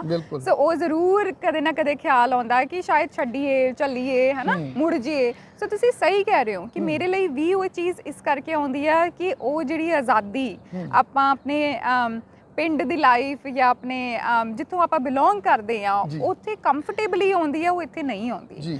ਬਟ ਜੇ ਆਪਾਂ ਇਹ ਗੱਲ ਕਰੀਏ ਕਿ ਰਿਵਰਸ ਮਾਈਗ੍ਰੇਸ਼ਨ ਸਕਿੱਲਸ ਲੈ ਕੇ ਜੇ ਤੁਸੀਂ ਵਾਪਸ ਮੁੜਨਾ ਚਾਹੁੰਦੇ ਹੋ ਇਹ ਤੁਹਾਡੀ ਸਕਿੱਲਸ ਤੇ ਡਿਪੈਂਡ ਕਰਦਾ ਜੀ ਜੇ ਤੁਸੀਂ BCA ਕਰਕੇ ਤੇ MBA ਕੀਤੀ ਜੀ ਐਂਡ ਤੁਹਾਨੂੰ ਲੱਗਦਾ ਕਿ ਤੁਸੀਂ ਇੰਨੇ ਕੈਪੇਬਲ ਹੋ ਔਰ ਇੰਨੇ ਫੇਰ ਸਟਰਗਲ ਲਈ ਰੈਡੀ ਹੋ ਕਿ ਤੁਸੀਂ ਪੰਜਾਬ ਜਾ ਕੇ ਜਾਂ ਇੰਡੀਆ ਜਾ ਕੇ ਇੱਕ ਜੌਬ ਲੱਭਣਾ ਚਾਹੁੰਦੇ ਹੋ ਕੰਮ ਕਰਨਾ ਚਾਹੁੰਦੇ ਹੋ ਤੁਹਾਡੀ ਪਰਸਨਲ ਚੋਇਸ ਹੋ ਸਕਦੀ ਆ ਮੈਨੂੰ ਵੀ ਇੱਕ ਬੜੇ ਹੀ ਵਧੀਆ ਸ਼ਖਸ ਨੇ ਅਪਰੋਚ ਕੀਤਾ ਸੀਗਾ ਕਿ ਤੁਸੀਂ ਰਿਵਰਸ ਮਾਈਗ੍ਰੇਸ਼ਨ ਕਰੋ ਜੀ ਤੇ ਮੈਂ ਉਹਨਾਂ ਨੂੰ ਇਹੀ ਸਵਾਲ ਪੁੱਛਿਆ ਸੀਗਾ ਕਿ ਜੇ ਮੈਂ ਰਿਵਰਸ ਮਾਈਗ੍ਰੇਸ਼ਨ ਕਿਉਂਕਿ ਮੈਂ ਮੈਡੀਕਲ ਸਾਇੰਟਿਸਟ ਆ ਮੈਨੂੰ ਜੌਬ ਮਿਲ ਸਕਦੀ ਹੈ ਲੈਬ ਵਿੱਚ ਮਿਲ ਸਕਦੀ ਆ ਹਸਪੀਟਲ ਵਿੱਚ ਮਿਲ ਸਕਦੀ ਆ ਜੇ ਮੈਂ ਕਰਦੀ ਆ ਰਿਵਰਸ ਮਾਈਗ੍ਰੇਸ਼ਨ ਕਿ ਮੈਂ ਸਿਕਿਉਰ ਆ ਕੁਐਸਚਨ 1 ਦੂਜਾ ਕੁਐਸਚਨ ਇਹ ਸੀਗਾ ਕਿ ਮੈਂ ਆਪਦਾ ਇੰਨਾ ਸਟਰਗਲ ਕਰਕੇ ਇਹ ਚੀਜ਼ ਨੂੰ ਇੰਜੋਏ ਕਰਨਾ ਚਾਹੁੰਦੀ ਆ ਔਰ ਉਹ ਚੀਜ਼ ਮੈਨੂੰ ਮੇਰੀ ਫੈਮਿਲੀ ਨੇ ਵੀ ਕਿਹਾ ਕਿ ਤੁਸੀਂ ਉਹ ਐਕਸਪੀਰੀਅੰਸ ਗੇਨ ਕਰੋ ਉਹਦੇ ਬਾਅਦ ਚੋਂ ਲੈਟਸ ਸੀ ਕੀ ਹੁੰਦਾ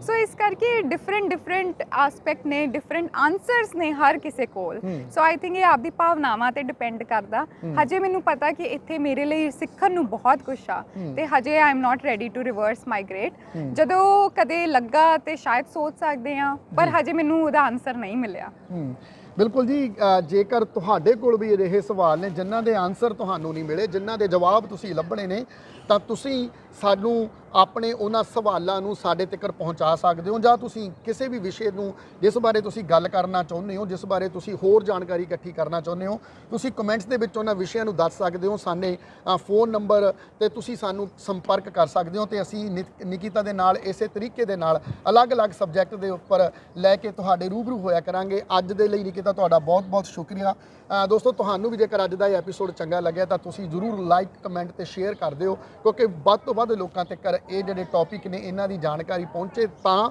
ਕਿਉਂਕਿ ਜ਼ਰੂਰੀ ਸਬਜੈਕਟ ਨੇ ਸਾਡੇ ਲਈ ਕਿਉਂਕਿ ਅਸੀਂ ਇਹਨਾਂ ਦੀ ਗੱਲਬਾਤ ਨਹੀਂ ਕਰਦੇ ਤੁਸੀਂ ਜੁੜੇ ਰਹੋ ਬੋਲ ਪੰਜਾਬੀ ਨੂੰ ਦੇ ਨਾਲ ਤੁਹਾਨੂੰ ਮਿਲਾਂਗੇ ਅਗਲੇ ਐਪੀਸੋਡ ਤੇ ਤਦ ਤੱਕ ਦੇ ਲਈ ਰੱਬ ਰਾਖਾ ਧੰਨਵਾਦ